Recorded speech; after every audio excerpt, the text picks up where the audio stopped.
Jay Massey is a full-time real estate investor. He's an entrepreneur. He also teaches people how to find deals, raise capital for real estate investments. Meeting Jay Massey in person, you'd think he's just a regular guy. He's got jeans and a t-shirt on and a pair of sneakers. But he's built up a multi-million-dollar empire. I hope you do have an empty notebook because it's going home filled. Jay gives back so much value that I've never seen. Now, at this moment, when I'm looking at the kitchen, things are going through my head. You want to be friends with him, and he treats you like you're the only person in the room, even though it's for the benefit of everybody. This is how, when you ask yourself, how does Jay do it? This is how. He tells people that they have to take action, and they have to take action now. I took the action, and the results have paid off. What happens when the marketplace understands who we are and how we go out there?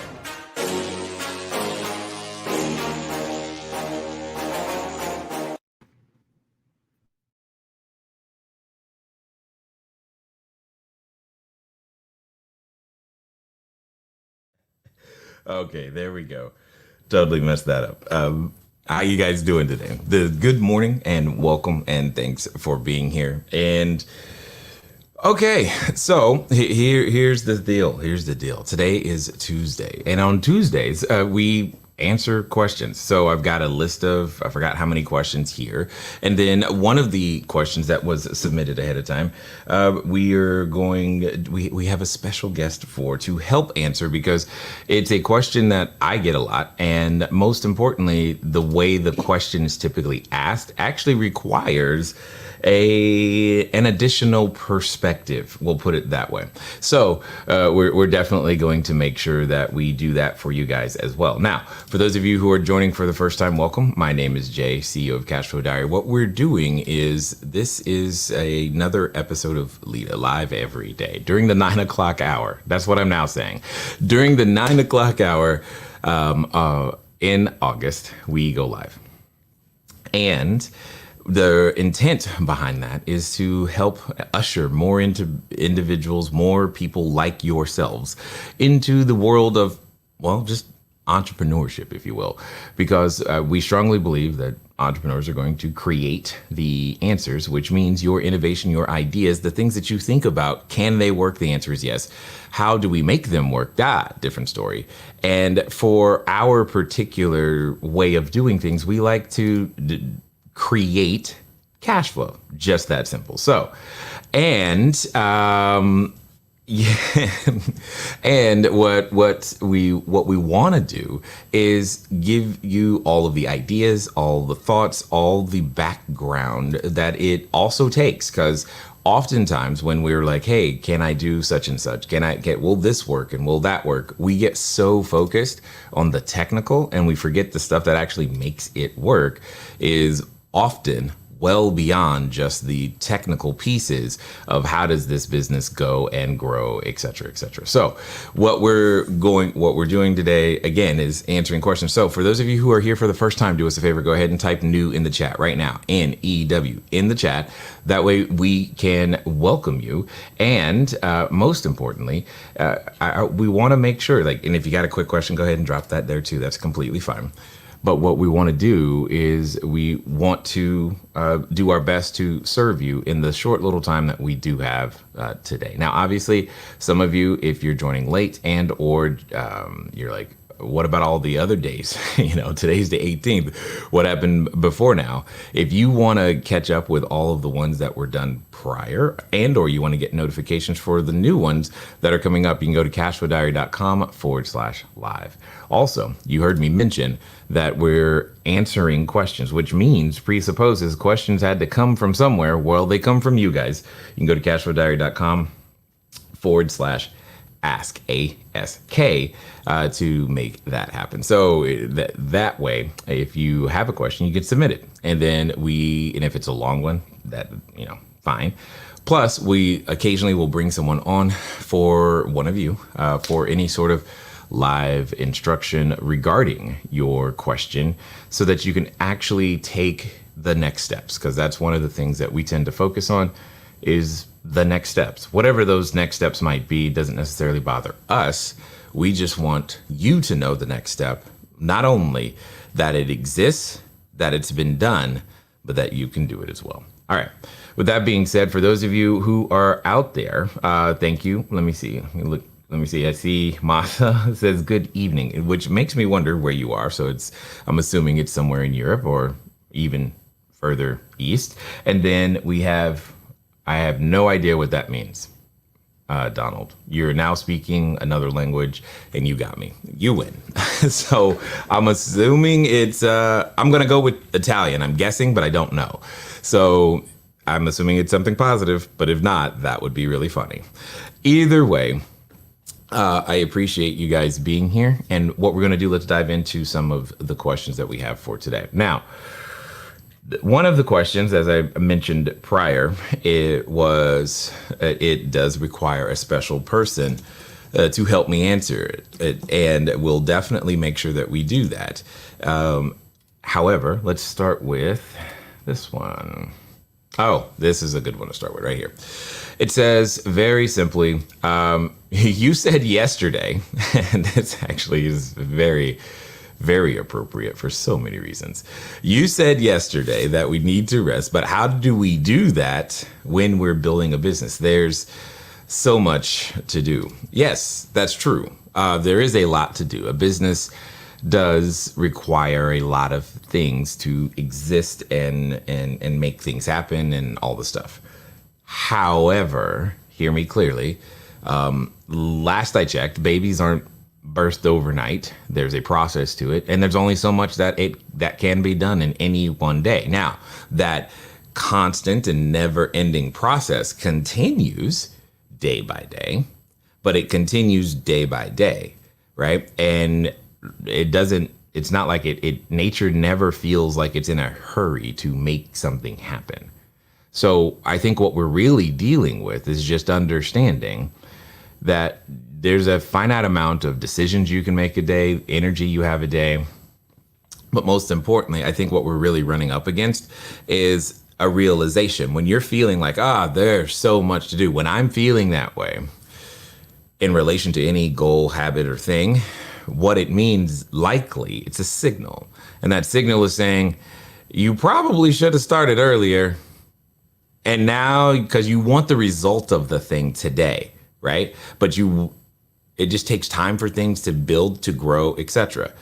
And because you can now be present to the lack of the result that you're seeking, it feels like but I want it now. When in reality, you probably should have just started planting seeds a long, long time ago. And there's nothing wrong with that reality or that realization, but now comes the next step, elevating that to the level of discipline that it takes to keep persevering day by day and working until the thing actually comes into being. And that's the challenge. That's the hard part. Working until, like literally until it comes into being, becomes something that's very, very difficult, because we want to see the result, or we want a guarantee of when the result is going to happen. And that is not the way things work, right? I always laugh. And again, I don't know if any of you are OB/GYN doctors or anything of that nature, but I kind of internally chuckle when a doctor says, oh, this is your due date. Or, a pregnant lady, when's the baby? They'll have a date. And I think to some degree, God laughs too. It's like, yeah, right. Because it's like pretty much this is our best guess, and it could be anytime, plus or minus 2 weeks. It's going to come when it comes. You are going to become what you need to become, provided you are doing the work. It's not just going to happen naturally. There is a process that is, or it's not just going to happen without you applying some pressure or pushing towards a direction. But if you are doing that constant pushing and constant pressure, then yeah, you'll keep making the progress. I mean, a marathon is literally one step at a time, and there's no other way to make it go faster. So that there's not much I can say about that other than to say, I hear you, I see you, and I understand. I want the results of the things that I want too. I mean, it's one of the hardest things for me to do. And like when you're talking about this is with an advertising campaign. They take so long to plan, to create, to execute. And then the day you execute or the day they go live or whatever, you want all the results right now. It's like, okay, cool, make it go faster. Nope, you have to wait, right? You just have to. You don't necessarily want to, but you have to. Because one of the funny things about running a business is that when you are advertising or trying to promote what it is that you do, you have to wait for the person to whom you're trying to promote to see the thing that you have created, which is promoting the thing that you do. You just have to wait. You can't just jump ahead, even though you feel like you want to. And it could be agonizing at times, but it is what it is. Anyway, now let's get to the next question. And then for those of you who are in the chat, I see some chats coming in, so this is good. Keep doing that. We will get to those in just a quick moment, right? In fact, right after this next question. Now, I mentioned earlier that one of the questions that came in was something that I'm asked a lot, and that it's probably better answered with an additional perspective. So what I said or did was I figured, hey, let's go get an additional perspective. The question is simple. It says, what is your advice on having family and or friends as business partners? So instead of me answering that, what I've decided is to bring my lovely wife along for the journey, who is coming to us all the way from the remote place of downstairs, from where I'm sitting right now. And she will contribute her thoughts to this interesting question. And I have no idea what she's going to say. So this will be fun for everybody. Everybody, do me a favor. Just give us a little type in the chat and just welcome Poppy Massey. Poppy, how you doing? I'm awake. I'm awake. You're awake? Okay, well, hey, we started. Now, the question, though, is what is your advice on having family and or friends as business partners? Okay, so there's one thought, and I'm hearing an really weird. What about now? Testing 1, 2. Okay, so number one, guys, communication is key. You just saw it there, but really there is no one size fits all when it comes to friends and family. And thank you guys for being here. Let me just first start off by saying that. But what I found is everyone is unique. Every couple, every pair has its own different and unique dynamics. We'll begin by saying, any marriage or partnership starts off with love and or respect. And when it comes to those two things, again, every individual partnership is going to have to figure out what that means to you. I'm a huge reader. I'm a huge believer in personal development. First and foremost, I will start off by saying, my husband and I have been Christians and believers in God for quite a while. And, it is by the grace of God that we have been, number one, able to stay married and friends for 17 years. We just celebrated our 17th wedding anniversary in July. And there's been a lot of growth, a lot of, stumbling, a lot of, pain and suffering that we've had to work through that, you can't, I'll just be transparent. You can't, reach a mountaintop without having to go through some hills and valleys first. First and foremost, we had to learn how to be friends. Secondly, we had to learn how to be married. Then we had to learn how to be friends again. And, oh, by the way, he had a daughter coming into this. So I was thrown into the mix of being a parent, alongside of being a wife and a friend and a lover and all of those things combined. So, we had to figure that part out. And, let me tell you, we haven't figured it all out yet. We're still on that journey. So when it comes to the business side of things, my God, we had to, throw that into the mix too, because, he's always been more entrepreneurial than I. And when I say more entrepreneurial than I, when we first got married, it was as far as the East was from the West. Did not touch. I am the daughter of a doctor, and the message that I got was go to school, get good grades, get a good job. So that's what I did. Even though when I was a kid, I was somewhat of an entrepreneur. I was a hustler. I sold lemonade out of ginger ale bottles. I was the one going around, the backs of the comic books. Some of you guys don't know about that, but you could sell stuff, door to door as kids. I know some of you guys, millennial parents, are like, what?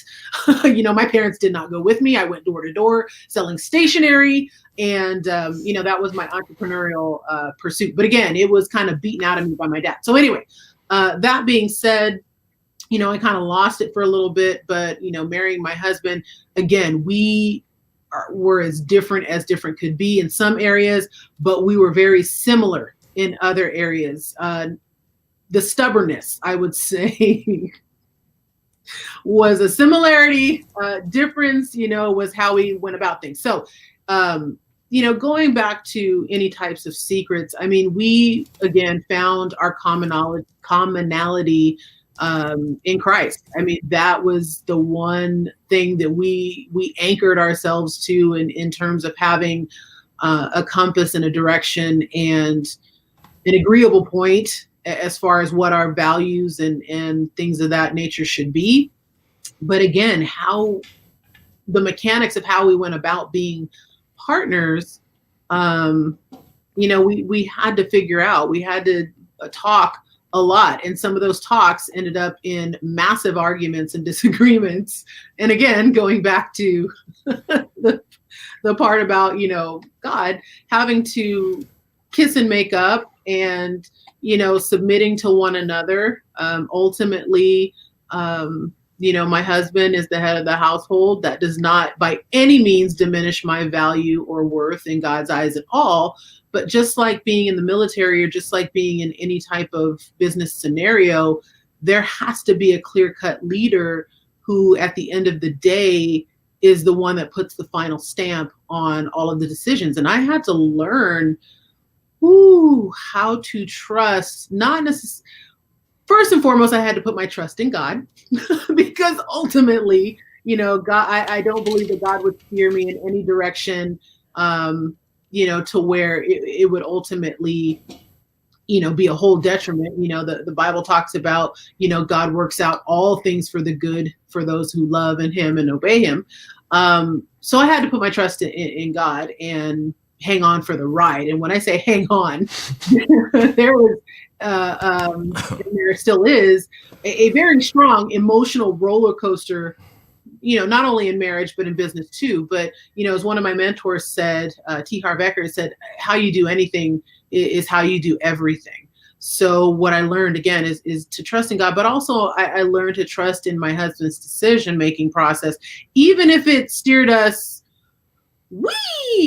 to very expensive mistakes. He could probably elaborate on that more. But what I learned is that in submitting to his leadership, and again, submitting just means, coming alongside. It does not mean surrendering.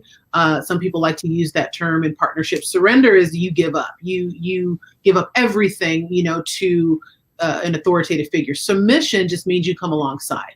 And I had to come alongside with him in many things. And one thing that I did learn in being a submissive wife, and it took a while, is that he valued my input a lot more when that, I allowed him to make those mistakes, because he didn't want to do it alone.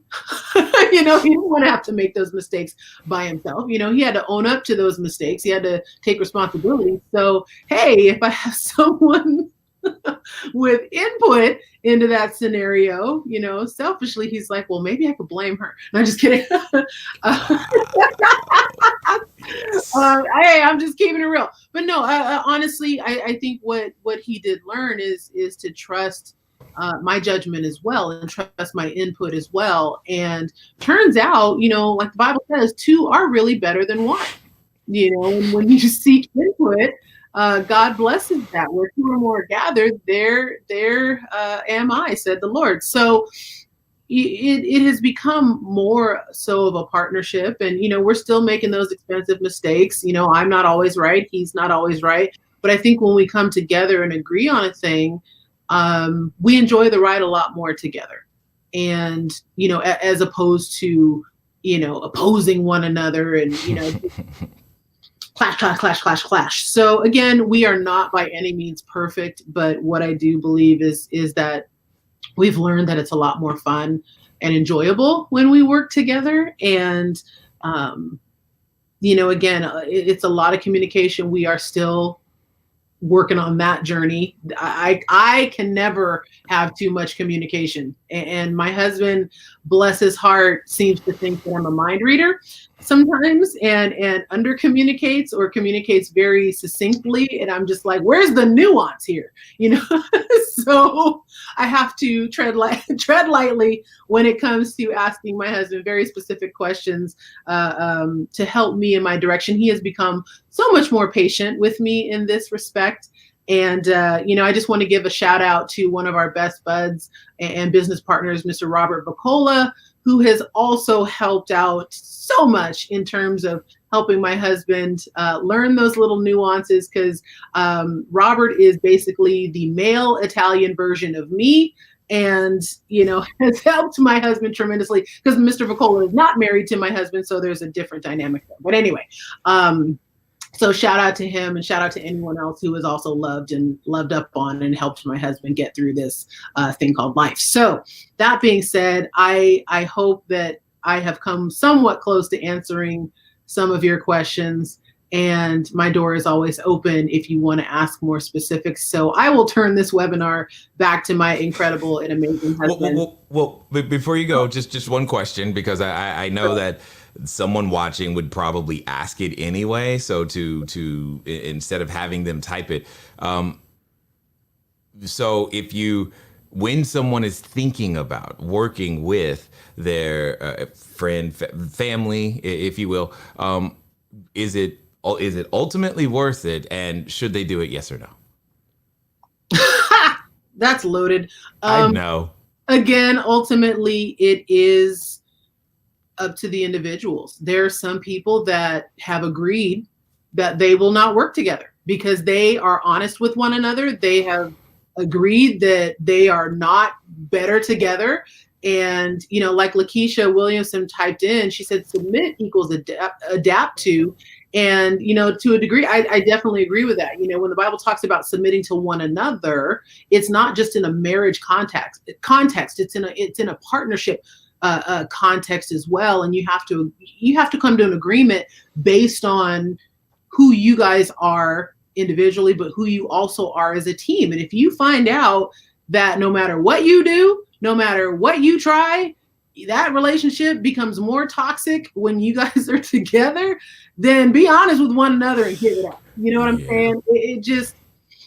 It would behoove you to preserve whatever relationship you have over, the business. What good is it to gain the whole world and lose your very self? But if you find out that, you're in working together, and don't get me wrong, you're going to have obstacles to overcome. You're going to have little challenges in any partnership. And what I mean by toxic, meaning it just goes south every single time. You guys can't come up with a resolution. There's no, exchange, there's no adaptation, and it's okay. It is really okay to preserve that relationship over the business. I give y'all permission, explicit permission, to preserve that relationship over any type of monetary gain. So there you go. And there it is. Awesome. No, I definitely appreciate it. And just for fun, because I can and don't get the opportunity often, we're going to pull one of these wacky questions and just ask you really fast. Oh, here we go. Would you rather never be able to use search engines again, or never use a smartphone app again? Two, either one. There's no wrong answer. Can't use search engines or cannot use smartphone apps again. Never use search engines. My daddy taught me, to look stuff up. I'm old school, library kind of person, or I'll just ask someone else to do it for me. Encyclopedias still exist somewhere. It's all good. Anyway, darling, thank you. Thank you for making this question much easier than it normally is for me. So it's like, because I always want to say, just ask her. I mean, why are you asking me? So thank you. You're welcome. All right. I'll talk to you, Lou. Bye. Bye. All right. So there you go, everybody. Now you've gotten that question hopefully solidified and answered in a way that works. And there are still comments coming in. So clearly you like it. Oh, what is this? Jeremy says, preach, she threw some shots in there. Yeah, well, thanks for being transparent. She knows no other way. A lot of times we think things have to always run smoothly as partners, and that's not the case. No. In fact, that expectation, I think, destroys your ability to actually forge, and I'm using that word intentionally, the partnership. Coming in with the expectation that it was going to be like perfect or just, yes, this is great, from the beginning, that's, I don't know where that expectation comes from, but I think that individual thought in and of itself poisons our ability to be malleable, to change, to adapt, to hear and recognize the genius of the other person, because that's really what it comes down to, and being able to understand how to work together. Because if you're expecting to already be perfect, how can you be made perfect? I don't, if that makes sense. And and one of the challenges with the English language is how we interpret the definitions. I will say this for those of you who like researching for fun, but when you look up the word perfect in and of itself, especially the way the Bible uses it, it has more to do with being complete or made whole than it is what we envision as what would be without flaw, if that makes sense. So understanding that perfection is a process and not necessarily a destination or state can also assist you greatly in this particular, as you go through the journey. Now, with that being said, what was I going to say? How do I say it? This way, the change in and of itself is messy at the beginning. It is by definition messy at the beginning, as evidenced by, well, the economy, as evidenced by what could be your job. Again, I don't know your current occupational situation, right? But even if you do have a job right now, here's what I do know. It's different than it used to be, right? Nothing is the same, and change is messy at the beginning. But it's also part of the process, and somehow we equate that messiness with, oh, this is wrong. Messiness and wrongness are not the same. And that's really an important distinction that can serve you greatly. So my wife is coming. She ran all the way upstairs for a reason. What's up? Okay, so that camera, that mic. Okay, yeah. So I 100% agree with my husband. I'm so glad he used the word expectation, because, voluntarily I came in with expectations and they were blown all to smithereens. But one of the books that I have been reading and actually leading a group on is this. It's called Emotionally Healthy Relationships. Highly recommended. And if you guys want me to create another group and facilitate it for some of you, just be careful. For some of you guys that want to learn and do a deeper dive into having better relationships with your partnerships, let me know. I might start a group. Thank you for letting me share, guys. Yeah. Okay. Well, whatever that was, that had to be really important, because she literally ran. I was like, I saw her running at it. I was like, uh-oh, something happened. I thought it was like something on fire. And I guess what she's saying is, if your relationship's on fire, she's got some water, would love to help out based upon that book. So there you go. I didn't know that was coming at all. But I guess that's the benefit of coming here. Now, for those of you who are here for the first time, welcome. This is kind of how we roll. Because again, when you coming to something that Cashflow Diary is doing, expect to help your entire being grow. Because as we've said before, we said many days ago, you will not out earn your personal growth. And the practical tactical of, hey, just get more, short-term rentals and how to do that and build cash flow, that's easy. Honestly, the practical tactical of that is easy. Helping you become the person you need to be so that you can do those things, different story. And that's a whole different thing. Which is why next week, in fact, perfect. Which is why next week, what are we doing? As soon as I find it, we are having a training on the practicals and tacticals. So go to cashflowdiary.com/learn live. Again, that's cashflowdiary.com/learn live. Go there, register, invite a friend, and know that what we're going to cover is that we're going to cover the practical tacticals. Even if you've never done real estate before, I don't really care. What I care is that you're ready to do something, anything, in fact, just move. Because on the other end of just moving is the potential for you to build your cash flow, because that's what we do. All right, let's see. We got time for one or two more questions real fast. Let me see how we are going to do this. Okay.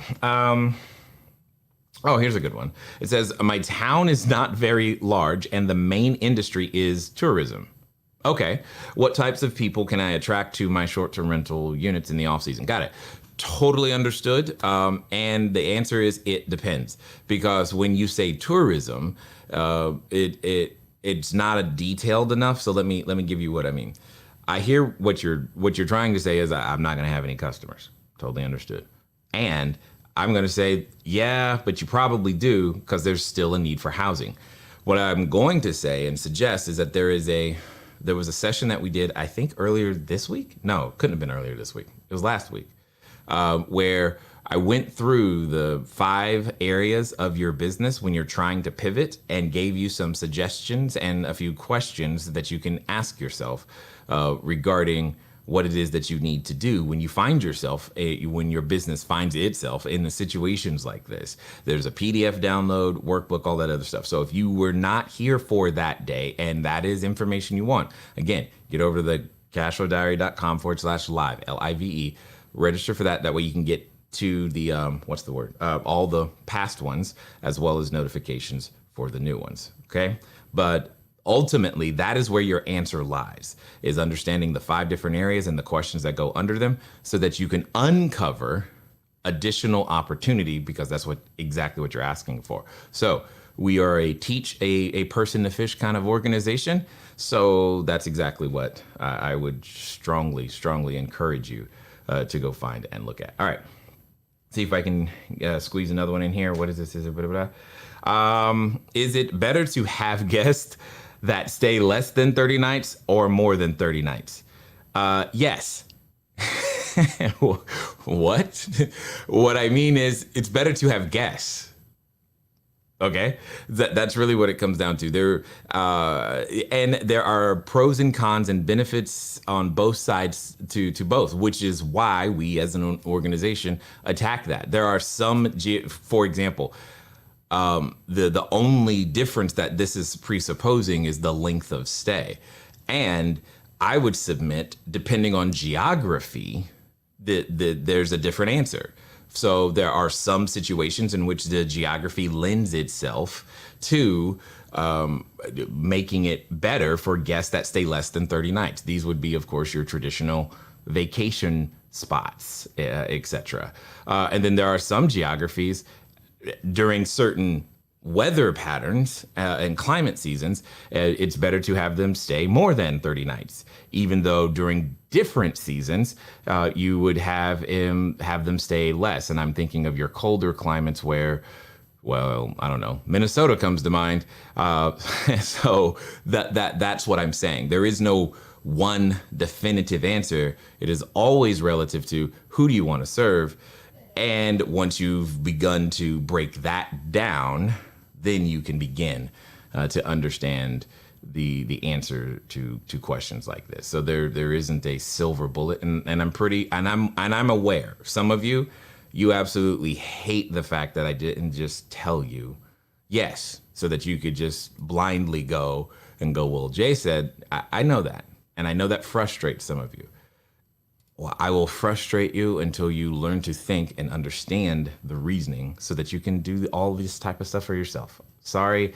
And that just comes with the territory. So, in fact, if you like that idea, to becoming that self-sufficient, independent business owner in that way, go ahead and hit that like button, especially those of you on YouTube, and hit that subscribe button and bell. And then because that way the algorithms say, hey, they liked it, so maybe more people who are entrepreneurial like them, well, let's show it to them. It helps us out tremendously. And let me see, I think I can get another one in here. What is this? How do I manage and have conversations with guests who don't follow my rules? Interesting way of phrasing that. Okay, so, wow. Okay, so there's a lot that I believe I can learn by the way someone asks a question or the words each of us choose. I mean, we're communicating on so many levels every time. So it's how do I manage and have conversations with guests who don't follow my rules? I hear you. And first of all, how do I? Well, maybe you shouldn't be. Does that make sense? That's number one. I know I had to learn this in the business myself. I am not your customer service agent. You don't want me on the other end of that phone. I promise you, you don't want this, right? I'm not the one. Because when you send me a question, and you being genuine, but you send me a question that says something to the effect of, okay, how do I turn on the lights? I'm going to respond with the light switch. And believe my answer was sufficient, satisfactory, and complete, and be done. So you don't want me. That could be the first lesson, right?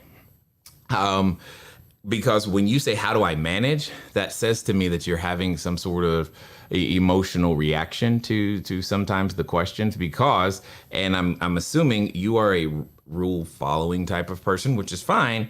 And it bugs you when someone else doesn't. So you're like, I can't handle this. This is creating for me an emotionally toxic environment. Jay, please help. Totally hear you. And what I would say is recognize that, right? This is why recognizing your limitations, your strengths, your weaknesses. How many of you are willing to admit you did the assignment I said the other day, right? Did you actually go and ask people, hey, what am I weak at? Did you do that? Right? This is where those things come from. Because when you understand that that's the case. Now, also understand that humans are occasionally like herding cats. And there are some people who are going to break your rules. I will end up breaking your rules, not because I want to break your rules, but because I don't read them, right? I don't read them. And that's usually what ends up happening in my world. So, but then you'll have to communicate to me that is the rule. And so when you say, so how do you have these conversations? What I would say is it depends on, hopefully you started by communicating that at the beginning. Most people don't realize. And then for those of you who are already operating a short-term rental business, write this down. The first line of defense of your customer service is actually in your listing. That is the first level of customer service. It's right there. It's in the listing. I know you're thinking it's sales, but it's no. It's customer service so that the relationship starts properly or as properly as possible from the beginning. It is where you are communicating what I like to call the rules of engagement. All right. And if you fail at doing that, then yeah, it makes life challenging because you never communicated the rules. Kind of like what my wife said, how I can under communicate and put her in situations in which I somehow believe she knows what I'm thinking. I'm like, well, why don't you? Anyway, the point is you may be doing that and not even know it. right? You may think you have communicated a rule. You may think the words you used mean this, but yet the interpretation could be something completely different. So this is where having the additional input from other individuals can actually make your business stronger, but you've got to be willing to ask for stuff like that. Anyway, this has been yet another session, and I think my headset is we've done this enough that my headset is now broken. I think that's amazing. So guess I'll be on Amazon later today. Either way, ladies and gentlemen, I'm glad that you take the time to be here. If this is helpful for you, what I would strongly encourage you to do is to go to cashflowdiary.com/live. Because that's going to get you access to the notifications and the ones we've done prior. Because if this is helpful and you want to find out, the more information on some of the other ones, especially some of the edited stuff, or maybe you like the fact that, just how this is delivered in a live format. You can watch all of that. It's there, right? We want to make sure that it's available for you, that you can use it, that you can become stronger in all of those ways, okay? So let me look through these last little bits of comments, and then we will be done here. What is this? Okay, so Massey. That's a really big one. In our relationship, I'm the one who's on the personal development business journey side. I've actually got my fiance to agree, like taking a no-drink cruise in real estate, but she is still hesitant on my decisions because I haven't always kept my word. Yeah, which is understandable. I'm still daily working diligently on myself. Yeah, and Massey, it's okay for the person you're in a relationship to grow at a different rate. Every human does, but you recognizing that is really important. Now that can actually give the other person space to finally breathe and possibly grow themselves, because you don't know. They may be thinking, oh, I wish I could. How can I find my thing so that I can grow too? That could actually be the thought. Just because your thing is not their thing doesn't mean that they're not wanting to become a bigger, better, badder version of themselves. If that makes sense. So just know that. All right, you guys are super cute. That's really funny. Oh my God. Hi. Hi. What happened? No, I just wanted to address, What happened? Is it Massey? Yeah, I think so. Okay, because I love your transparency. Thank you so much. You answered your own question. So the reason... This one? No. Massey answered his own question in the... his own statement that he's diligently working on himself. Bravo to you.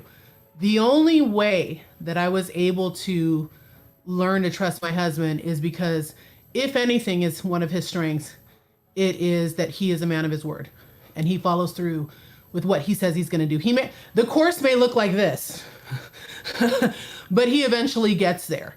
And so for me, that was a huge part of being able to trust him. And I just encourage you to continue to work. I mean, if there's anything that you want to work on, it's, the under promising and over delivering with your spouse, if that is her trigger. And just throwing this out there, another thing that we did that helped me to get to where my husband is at is playing the game Cash Flow. and I'll let him talk about that if we have time. So Thanks for letting me share. Yes. Okay. We're clearly hitting on some nerves today because I didn't expect, again, that came out of nowhere. She just, I gotta, what are you gonna do? Not make time for that? Alrighty, so let me see what else we got. You guys, thanks, James. One of my best friends right there. In fact, I can tell you 100% we would not be together if not for James and LaTanya. Just no. One of the best on the planet. That's all I'm going to say. What is that? Forget the heat. Forge the heat, the pressure, the beatings bond, complementary materials. Yes, absolutely. And that's what it's going to take. The book was Emotionally Healthy Relationships. The author is Peter Scazzaro, because I think he's got a series of these. If that makes sense. So he's got a series of emotionally healthy something, if that makes sense. Emotionally healthy spirituality, emotionally healthy friend, emotionally healthy woman. He's got a series of emotionally healthy, etc. So you should be able to find them where fine books are sold, which is AKA Amazon. It's not even like an option anymore these days. So hopefully that helps. Scrolling. Somebody said true. I don't even know what you're talking about, but yes, I agree. Let me see. Yes, I am enjoying the messiness, not talking about the yes, I actually know who that is. I'm not, no, thank you. That's a Robert influence. I actually know where that is. Yeah, first level of customer service is indeed your listing 100%, and Massey is grateful. And just so you know, it's 1P, not 2, in her name. So we are now a power couple, apparently, and love her energy. I know, right? She keeps running back and forth. I'm like, is she doing a workout today already, or what? I mean, she just was ready to hit the steps, I guess. And then, I love the Poppy cameos. And she's coming to, I have no idea. I don't control that, Dante, at all. I just live here. Yeah, that's how it works. So, nonetheless, ladies and gentlemen, I'm appreciative of your time, of your energy, of your desire to become better, of your desire to do better, not only for yourself, but for others, because we want you to go provide more jobs. Again, become a job maker, not a job taker. That's why you're here. It's been fun talking to you guys today. Look forward to talking to you soon. Until next time.